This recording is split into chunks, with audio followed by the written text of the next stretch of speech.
Le temps que vous vous posiez une question, ils ont déjà 3 réponses et des solutions. Francis Gosselin et Isabelle Perron.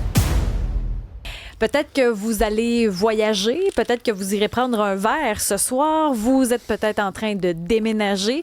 Dans tous ces lieux, il y a le fameux Wi-Fi fourni. Souvent, on demande un mot de passe, parfois, il n'y a pas de mot de passe. On se dit, parfait, on va économiser des données. Je ne sais pas si c'est votre cas, mais à chaque fois qu'il est question de Wi-Fi, avec la fraude aujourd'hui, on ne sait plus sur quel pied danser. 187 Cube Radio, 1-877-827-2346. On parlait avec Yannick Parent des tours à condos. De plus en plus, Internet est fourni, le Wi-Fi est fourni. Steve Waterhouse, c'est conférencier, consultant en cybersécurité. Steve Waterhouse, un Wi-Fi fourni comme ça dans un gros building, est-ce que c'est sécuritaire? Tout d'abord, bienvenue à l'émission. Bien, content d'être là, Isabelle. Moi, le merci de Wi-Fi, l'invitation. ça m'emballe. Voyez-vous, je ne vous ai même pas présenté, mais pour vrai, est-ce que c'est sécuritaire? Parce qu'on y pense pas, on se dit c'est chez nous, c'est fourni, ça fait partie du prix, ça coûte tellement cher, je vais en profiter. Mais est-ce qu'on se met en danger? Premièrement, il faut connaître c'est quoi le danger. Et le danger de se connecter vers un Wi-Fi qui est offert dans tous les lieux publics, que ce soit à l'aéroport, au café du coin, en transit, maintenant dans les condos. Qui est derrière? Il faut toujours se poser la question, qui exploite la connectivité qui nous est offerte? Alors, moi, dans ma façon de le voir, je ne le sais pas. Donc, c'est une connexion que j'appelle à risque. Pour pas dire hostile. Ça veut dire, faut pas nativement, je me connecte jamais l'appareil puis qui ne sera pas protégé par un service de connectivité sécurisé comme un VPN, mettons. Mais par exemple, tu vas dans ton café préféré, là, tu décides d'aller passer un après-midi pour travailler. Tout à fait. Le café, tu le connais. Oui. Est-ce que tu vas te connecter sur son Wi-Fi? Avec ma connectivité sécurisée, oui. Mais je ne prends pas pour acquis parce que parce que les autres, n'oublient pas une affaire, Isabelle, puis c'est là que j'arrivais avec tous ces exemples-là détachés. Souvent, ils vont faire affaire avec un troisième parti, surtout dans les hôtels. Alors, l'hôtel, tu arrives, tu connectes à l'Internet, il y a une page pour t'enregistrer. Oui. Mais tout ça, c'est pas l'hôtel même qui gère ça. C'est un deuxième parti, même des fois un troisième parti en intervention, qui va faire en sorte qu'il va colliger les données, les comparer avec l'hôtel. Est-ce que c'est bel et bien tel nom dans telle chambre qui est associé avec? Et après ça, exploiter, donner l'accès Internet puis l'exploiter. Ça a été vu maintes et maintes fois, puis en passant, Isabelle, j'ai un toc, là, quand j'arrive dans les hôtels, j'inspecte électroniquement qu'est-ce qui se passe sur le réseau. Là. Comment? Toi, tu es capable d'inspecter? Oui, c'est facile. En tout cas, c'est relativement facile. Et c'est intéressant. Ah non, puis j'arrête, si on aurait le temps, j'ai une histoire à te conter. J'ai déjà bloqué l'Internet d'un hôtel. C'est vrai? Comment ça? Parce que j'avais du logiciel qui faisait du filtrage Internet pour empêcher l'accès à des sites de porn, à des sites de gambling, etc. Et là, ce logiciel-là, dans le temps, identifiait l'adresse publique où j'étais. Et là, appliquait les politiques de blocage à l'adresse publique où j'étais, l'adresse Internet. Et ce qui a fait en sorte que mon adresse apparaissait s'il y a des commentaires écrivés. En dedans de 15 minutes, j'ai reçu des commentaires extraordinaires sur les gens. De quoi tu te mets, t'as bloqué ça, j'ai besoin d'accès, blablabla. Puis là, je le voyais, c'est de l'accès à du porn, les gens capotaient qu'il n'y avait plus accès. À l'hôtel? À l'hôtel? Dès que quelqu'un voulait consommer de la porn. J'ai eu du fun avec ça. Mais ça m'a amené à continuer l'explication. Mais toi, tu avais ça dans le cadre de tes fonctions, cette espèce de blocage-là? Exactement. Et aujourd'hui, puis on parle de 15 ans, aujourd'hui, c'est quand même disponible pour faire, lorsque mettons, j'aurais ce contrat-là de donner l'Internet dans des tours à condos, je peux, à ce moment-là, filtrer et pour sécuriser davantage qu'est-ce qui est apporté. Et ça doit faire partie du contrat, à la page XYZ dans le contrat, pour dire qu'est-ce qu'ils vont observer du trafic Internet qui est échangé. Pourquoi? Parce que pour ça, je dis, quand on ne connaît pas qui est derrière la connexion Wi-Fi, ils sont en mesure, ces gens-là, peu importe qui, de mauvaises intentions, être capable d'analyser qu'est-ce que tu fais avec ton Internet, puis après ça, peut-être même revendre ces données Internet-là. Pour moi, c'est toujours un peu flou, le Absolument fameux Wi-Fi. Fait que, par exemple, on va à l'hôtel. Cet été, il y a plein de monde qui vont en profiter, peu importe que ce soit au Québec ou ailleurs dans le monde. Est-ce que ça veut dire, parce qu'on nous fournit le même mot de passe, est-ce que ça veut dire que quelqu'un, par exemple, dans la chambre à côté qui consomme de la porno, peut-être que c'est des sites où il y aura plus de virus, etc. Est-ce que, donc, toi, si tu es connecté sur le même Wi-Fi, tu es susceptible aussi d'attraper ça? Dans la majorité des cas, je te réponds oui. Quand je bâtis, dans le temps, j'ai fait beaucoup d'architecture, de technologie comme ça, il y a moyen d'isoler chaque connexion indépendamment des autres. Mais la majorité des fois, c'est que tu vas avoir le mot de passe, autrement dit, le nom de réseau, et tu te connectes dessus. Et là, tu vas être en mesure de lire tout le monde qui est branché de la même façon. Et oui, si tu as une machine qui est contaminée, peut contaminer toutes les autres. Fait que ça, c'est un gros risque. C'est pour ça que je te dis, quand je m'y connecte, je fais toujours un lien sécurisé avec un VPN et ça m'isole de problèmes de même. Mais ça, pour ceux qui se connaissent, VPN, ça a l'air bien facile, mais comment on fait pour le créer, ce lien VPN-là, où y avoir accès? Bien, premièrement, c'est pas un lien, c'est un service, c'est une application qui va faire en sorte que tout trafic, tout l'accès Internet doit passer par ce moyen-là qui va chiffrer l'information. Tu télécharges comme VPN sur ton Apple Store. Exactement. Mais je mets en garde, Isabelle, si vous allez chercher un produit gratuit, c'est pas trop sécuritaire. Allez en chercher un payant, c'est un bon 40$ de bien investi. Chaque année, j'imagine? Évidemment. Bon. Mais pareil, c'est une quiétude d'esprit d'avoir ça. Et une fois qu'il est activé, bien, à ce moment-là, tout échange d'informations, bien, il y a une couche supplémentaire de sécurité. Il y en a déjà une nativement, mais on en rajoute une autre qui fera en sorte que c'est pas déchiffrable pour être en mesure de savoir, Isabelle va aller consulter quel site ou à communiquer avec qui par courrier électronique, mettons. Parfois, ça donne aussi l'impression qu'on capote, là, si je peux me permettre cette expression-là, qu'on panique parce que les gens vont dire j'ai rien à cacher. De toute façon. Jusqu'à temps qu'il y ait quelque chose de pas correct. Ouais. Là. Ben oui. Mais puis parce que comme on connaît peu ça, il y en a qui sont très, très bons en informatique. Mais disons, les gens de mon entourage semblent pas plus connaissants que moi. Puis ça semble flou, justement, de savoir comment ces gens-là, à l'hôtel, peuvent rentrer dans mon cellulaire lorsque j'utilise le Wi-Fi. Ben, encore là, c'est que dans l'exemple qu'on donnait tout à l'heure, quand tout le monde prend connexion dans le même réseau Wi-Fi et qu'il n'y a pas d'isolation par client, par appareil, ben, c'est là que c'est facile, avec les bons outils, évidemment, de pouvoir aller tenter de connecter vers l'appareil. Et c'est pour ça qu'on dit, Isabelle, de garder ces appareils à jour pour, évidemment, éviter qu'un appareil qui a une faille, une vulnérabilité, mais que j'ai l'outil pour être en mesure de l'exploiter. Et dans ces vulnérabilités-là, souvent, bien, il y a des possibilités d'aller donner accès à l'appareil et de l'exploiter dans le sens d'aller mettre un cheval de Troie et qui donne contrôle de l'appareil pour être capable de lire les textes, lire les courriels, etc. Tu sais, je mets ça à l'extrême. Est-ce que ça arrive à chaque jour? La réponse, c'est non. Mais il s'agit d'avoir une seule fois. Et là, après ça, on est pris à formater son téléphone au complet pour éviter que ça se répète. Mais est-ce qu'on le sait? Quand quelqu'un est dans notre cellulaire ou a accès à nos données ou je ne sais trop, on a ouvert accéder puis il n'aurait pas fallu, comment on le sait que quelqu'un est entré? Signe et symptômes premiers, l'appareil surchauffe parce qu'il y a plus d'utilisation du processeur à l'intérieur. La batterie est drainée plus rapidement. Et c'est pour ça que même le NSA, il y a quelques années, Isabelle, recommande à tout le monde de redémarrer au moins une fois par semaine son cellulaire, sa tablette ou peu importe. Pourquoi? Parce que la majorité des codes aujourd'hui vont résider dans la mémoire vive. Et quand on reset, autrement dit, on redémarre le téléphone, ça nettoie la mémoire. Donc, c'est une bonne prévention parce que je ne connais pas grand monde qui ont des antivirus sur le téléphone portable ou la tablette. Ça existe. Mais c'est là qu'en faisant un redémarrage, ça élimine cette possibilité-là. Ça ne coûte rien. Il y a quelqu'un qui nous dit de Drummondville qu'il utilise NordVPN pour sécuriser ses données dans les lieux publics où le Wi-Fi est offert. Tout à fait. C'en est un de bonne réputation. Son siège social est hébergé au Panama, ce qui en fait en sorte que l'extradition judiciaire d'informations est plus difficile. Fait que c'est une des raisons aussi, je l'utilise pour pas que ça soit facile d'accès pour n'importe qui. Et à ce moment-là, à bon prix, ça permet de protéger ces conversations-là, comme on dit. Quelqu'un de Lanaudière qui nous dit « Tous les jeunes ont un VPN de nos jours et de plus, c'est l'outil que les jeunes vont utiliser pour accéder aux réseaux sociaux malgré le possible interdiction pour les moins de 16 ans, car ton IP proviendra d'une place sans règles. » Mais aussi, ça, c'est un très bon exemple, justement, dans cette fameux projet de loi qui veulent amener les jeunes en bas de 16 ans de ne pas se connecter. Ça prend quelques secondes, là, puis ça a été démontré en Australie, qui ont pourtant voté une loi il y a 2 ans, même affaire en Angleterre, ça se contourne. Basé là-dessus, il reste pareil que je fais affaire avec des plateformes qui, eux, ont pris note de toute la gamme d'adresses que ce service VPN-là offre. Et là, quand quelqu'un veut se connecter à l'extérieur à d'autres services, bien, il le bloque. Mais par contre, dans les plateformes de jeu, c'est pas rare de voir quelqu'un qui se connecte avec une connectivité VPN et qui va faire en sorte que ça va lui être permis, ce qui va faire en sorte, même si le Canada dit « Hey, on bloque ça en bas de 16 ans », il va y avoir accès pareil. Ce qui fait que souvent, les jeunes semblent mieux informés. Je ne sais pas si tu le constates. Ben, c'est comme n'importe quoi, tout le monde s'en parle. Vous demandez quand il y a une difficulté puis qu'il y a un besoin, les trucs s'échangent entre les gens, oui. Ce qui fait que, la plupart vont utiliser VPN, c'est connu, mais est-ce que systématiquement, même par exemple dans un endroit où l'Internet est fourni puis qu'on te fournit ton propre mot de passe, est-ce que là aussi, le VPN est nécessaire? Oui. je ne fais pas confiance à rien d'autre, Isabelle, sérieux, là. Il y a seulement que le réseau que j'ai, que je gère, que j'ai confiance, comment que la donnée part de mon appareil puis va aller vers la destination. Autrement, je n'accepte pas le fait que parce que c'est telle ou telle organisation que c'est sécuritaire. Donc, Aucunement. on est mieux de prendre nos données sur notre 5G.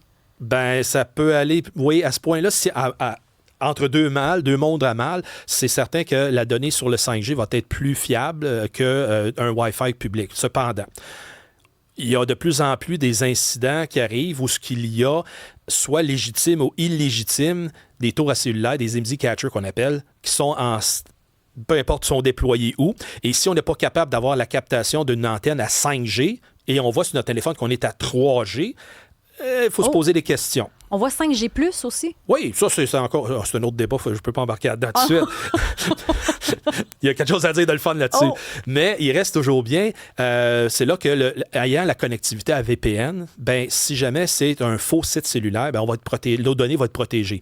Il reste toujours bien des échanges par SMS, les textos natifs, puis la voix, ils ne seront pas chiffrés, comme présentement, faire une interception d'un cellulaire en 5G, c'est rien de chiffré là-dedans. Tu peux être à l'autre bout du monde, tu connais le numéro d'identification du cellulaire, son numéro de téléphone et être capable d'intercepter la voix et les textos. Ah oui? Bien sûr. Puis pourtant, on nous demande notre numéro de téléphone quasiment partout. Yep, exactement. Partout. Aveuglément. Oui. Mais souvent, on peut même pas ne pas remplir notre numéro de téléphone. On va quelque part, ça prend le numéro de téléphone. Oui, je ne me gêne pas de donner un numéro filaire que j'ai encore chez nous, là. Ça veut dire que même, par exemple, je vais plus loin, là, par exemple, dans les boutiques, ils veulent souvent nous vendre ou nous proposer un 10 de rabais si on donne notre numéro, notre adresse courriel. Exactement, Isabelle. Ça, c'est du bon marketing.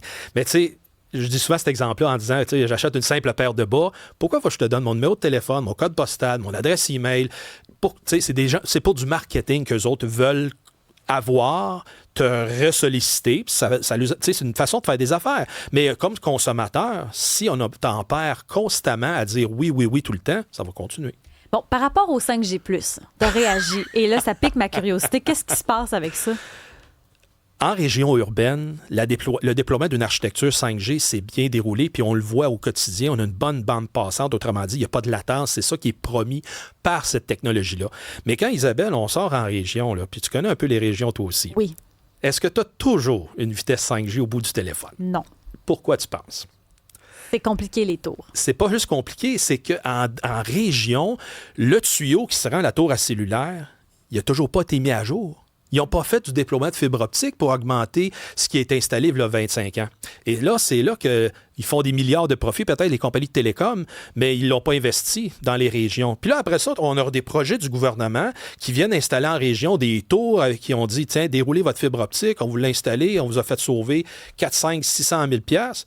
Mais la réponse n'est pas là. Puis le citoyen paye en double. Avec ses taxes, il a payé une tour à cellulaire, puis avec l'abonnement à ce service-là, il le paye encore plus. Puis il donne des taxes en plus sur l'abonnement sur lequel le service s'abonne. Bon, les gens de région sont encore perdants. Et voilà. Malgré qu'un service promis d'amener l'Internet au dernier mille, fantastique, mais ça a un coût. Fait que c'est pour ça que je dis toujours, quand on a 5G+, d'afficher est-ce qu'on a vraiment la bonne vitesse en arrière ou pas. On le sait pas? Ben non, puis t'en mettre une couche de plus, Isabelle. Savais-tu que 3G, l'architecture 3G était supposée d'être mis au rencard depuis l'année passée? Mais faute d'investissement et de déploiement de mise à jour dans la 5G partout au Québec, juste au Québec, ben la 3G est encore disponible. Pas plus loin que Montréal. Là. Il y a des places que la couverture est tellement faible que le téléphone s'en va sur 3G pour me donner quand même du cellulaire. Mais est-ce que c'est comme ça partout au pays ou au Québec, on enregistre un retard? C'est partout au pays. Je me promène pas mal, là, puis je peux te le dire, là, c'est partout pareil, puis ça se rapporte d'ouest en est, comme quoi que les zones urbaines, c'est là qu'ils rapportent le plus, une densité évidemment, mais quand tu vas en région, ils vont assurer le strict minimum, puis là encore. Bien là, en région, donc, il faudrait payer moins cher, il faudrait leur donner un rabais, quelque chose. Peut-être, mais en même temps, il y a une exigence à faire. Fait qu'il faut faire des représentations. Malheureusement, le CRTC, là, ça en est une organisation qui veille à l'application de telles réglementations, mais il n'y a pas assez d'insistance. De toute façon, ils sont vraiment pas vite à réagir ou à anticiper les problèmes. Il m'a donné un autre exemple facile. Pourquoi, avec ton cellulaire, tu es capable d'appeler n'importe où sans frais, mais quand tu es chez vous avec ton numéro résidentiel filaire, que j'ai encore, mais que c'est longue distance pour appeler au village à 10 km de chez nous? C'est particulier. C'est une réglementation qui n'a pas changé, malheureusement. Puis quand la téléphonie cellulaire est entrée en place, bien ça, ils l'ont mis de l'avant. Puis l'industrie cellulaire ont mis tous les efforts nécessaires pour pas que ça soit attirant puis qu'il n'y ait pas de frais supplémentaires, alors que la vieille technologie filaire d'un téléphone à cadran est encore là. Mais moi, je me demande, j'ai cette impression, et c'est peut-être juste une impression, que ça coupe de plus en plus, même sur la route. Par exemple, on parle au téléphone et ça coupe en ville. Il y a une place à Saint-Léonard-d'Aston, sur le pont Jacques-Cartier, ça coupe. Il y a plein de zones comme ça où on n'est pas dans le fin fond des bois, là, où ça coupe, mais j'ai l'impression que ça coupe de plus en plus. Je te l'accorde. Puis je le fais, moi aussi, ces mêmes constats-là très souvent sur la route, autant lorsqu'on va en dehors des routes, là, mettons comme peu importe à la Naudière ou en haut en Mauricie. Et de cette façon-là, il y a deux choses, deux constats réels. C'est des fois le placement du cellulaire où il est dans le véhicule, que ça n'a pas une grosse antenne, ça n'a pas une grosse radio. Mais deux, par rapport à l'antenne où elle est installée. Elle est installée à un moment. Les fréquences utilisées par la 3G, la 2G, étaient de plus basse fréquence, c'est-à-dire il y avait une plus grande portée. 5G plus tard, on est avec des bandes de fréquences beaucoup plus élevées, ce qui fait en sorte que ça va moins loin.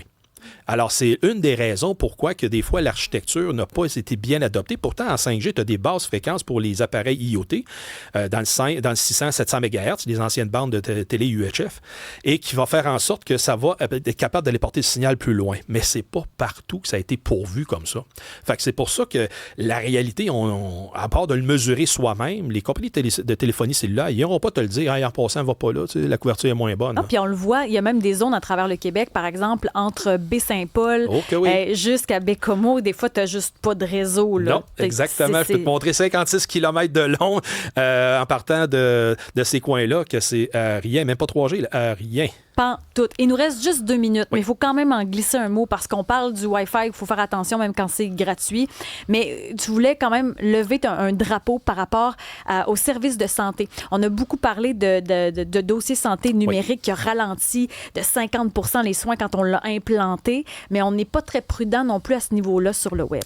Et je salue Zach et Charlie que j'ai vu ce matin parce qu'on avait une conférence justement qu'on parlait de la transformation numérique et comment est-ce qu'on peut adopter une meilleure résilience. Et là, c'est tout l'objet de l'intervention qui est arrivée en début de semaine. Pourquoi le bris d'une fibre optique cancelle les services santé à 3 institutions de la santé? Ça n'a aucun sens. En 2026, Isabelle, il y a des normes qui existent internationales depuis des années, des dizaines d'années, qui dit, lorsque tu installes, tu mets à contribution à la population un service essentiel tel que la santé, il existe des normes pour dire amène la résilience. Et ces résiliences-là, ça veut dire quoi? Une deuxième fibre d'un autre fournisseur, un modem cellulaire, aussi pas fiable que ça peut l'être qu'on dit depuis tantôt, mais il y en existe des très bons. En même temps, tu peux avoir peut-être aussi une connectivité satellitaire. Tu sais, comme dans le Grand Nord du Québec, ils sont habitués avec ça. Téléphone satellite, là. Ah, pas plus que ça, vraiment une antenne Starlink. OK, là. Carrément. J'ai été m'en chercher une, Isabelle, au mois de novembre, parce qu'il est arrivé des paquets de panne. C'est une autre belle histoire à raconter.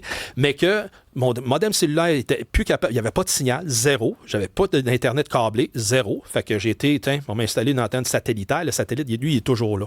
Alors, il y a des moyens qui existent. C'est pas que c'est pas accessible et c'est pas si cher que ça. Parce que si on ferait le calcul, je suis certain qu'il y a quelqu'un qui l'a fait, combien ça a coûté en argent, tout ce dérangement-là de lundi et mardi, versus avoir installé une redondance qui aurait assuré la continuité de la communication, c'est-à-dire à l'accès au DSN. Donc, si on avait un plan B, C en termes de fiabilité, oui, on n'aurait pas connu autant de retard que ça. On aurait pu se fier au système 2, au système 3. Ben oui, c'est ça. C'est tout ça, la mathématique simple à mettre en place. Et ça se fait en une fraction de seconde, le changement vers le deuxième lien. C'est pas quelqu'un, il faut qu'il aille physiquement débrancher quelque chose. Non, tout ça est automatisé. Là. Ça fait des années, j'en ai fait beaucoup d'architecture comme ça. Mais pourquoi on le fait pas? Au contrat, ça n'a pas été négocié. Puis il y en a qui ne croient pas à ça parce que ça coûte cher. Mais cher comment? Ben cher, ça peut être des milliers de dollars par année. Fait qu'il y en a qui vont dire, on va sauver ce montant-là, on va l'investir ailleurs. Oui, mais attends un peu, là, faisons le Sénat. Tu sais, il n'y a pas de préparation comme ça, Isabelle. Je l'ai vu quand j'étais à Québec, là. Il en manque beaucoup de projections dans l'avenir comme ça. Donc, sur le coup, on trouve que ça coûte trop cher, mais est-ce que le prix à payer est encore plus cher après que de ne pas être prévoyant? Moi, je juge que oui. Parce que, est-ce que quelqu'un qui a eu son rendez-vous, là, il y a 6 mois, il y a encore 6 mois à attendre pour aller au prochain rendez-vous parce qu'il y a un backlog qui va, il y a un retard dans l'horaire qui va se créer. Maintenant, là, on a une patience, puis on n'a pas juste ça à faire, attendre après que le système soit en place puis soit revenu. Mais c'est Benoît Dutrisac qui disait ça durant la saison régulière. Il ne comprenait pas, au fait, le lien entre comment ça on pénalise des patients alors que c'est un truc numérique. Il était comme, il me semble qu'on doit continuer de soigner nos patients. C'est quoi le lien avec le fait que les dossiers numériques, pour lui, c'était un non-sens. Le dossier numérique contient les antécédents, autrement dit, de la personne, qu'est-ce qu'elle a reçu comme médicamentation antécédent, le diagnostic antérieur aussi. Et là, après ça, il y en est où dans le suivi? Y a-t-il des mesures aussi? Exemple, un diabétique va avoir ses mesures qui vont lui être mis là-dedans, les tensions artérielles, etc. Donc, ça permet de faire une analyse plus précise de la part du médecin qui suit cette personne-là. Et le dossier de santé numérique, s'il n'est pas accessible, il y a absence de toutes ces infos. C'est pas accessible parce qu'on est mal planifié. Oui. C'est ça. Oui, bonne conclusion. C'est comme ça, il faut le voir. Et comme je redis, c'est pas inaccessible. C'est juste qu'il faut le mettre de l'avant. Et ça devrait être une responsabilité du MCN d'imposer ces normes-là, que chacun des CIS, des hôpitaux, ait des liens redondants coûte que coûte. Parce que sinon, le dossier santé numérique, là, il va continuer à boiter là, tout le long de son évolution. Steve Waterhouse, conférencier, consultant en cybersécurité, merci pour tes précieux conseils, mais dès que je t'entends, j'ai le goût de retrouver un téléphone avec un fil. Merci.